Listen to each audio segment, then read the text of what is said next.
Chichen Itza, une ville construite par d'anciens Mayas dans la jungle au cœur de la péninsule du Yucatan. Le temple de Kukulcán attire chaque année des millions de visiteurs et à ce jour, pour les archéologues, la ville abandonnée continue de dévoiler ses secrets. La grotte de Balamcú a été mise à jour à peine l'an dernier au sein de l'ancienne ville, dévoilant un trésor d'anciens objets mayas, un projet mené par l'archéologue Guillermo de Anda. Estamos en un lugar tan sacro. Cette grotte, Balamcú, va nous aider à réécrire l'histoire de cette ville.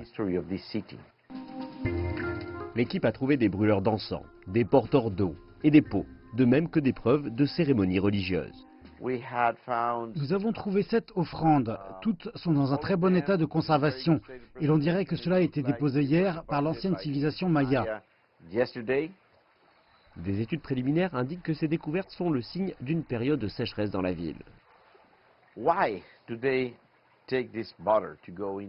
Pourquoi ont-ils pris cette eau pour aller là?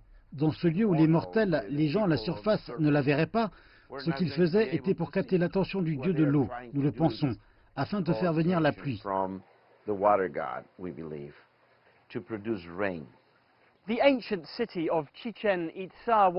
Cette ancienne ville de Chichen Itza a été abandonnée par les anciens Mayas il y a plus de 600 ans. Et derrière eux, ils ont laissé la preuve d'une culture hautement avancée, qui avait des connaissances en astronomie, en économie et en agriculture. Et bien que ces ruines d'anciennes villes sont à l'abandon, la culture des Mayas de l'ère moderne est bel et bien vivante ici dans la péninsule du Yucatan. Mario Duel est Maya, et au fil des années, il est parvenu à économiser pour construire sa maison dans un style traditionnel.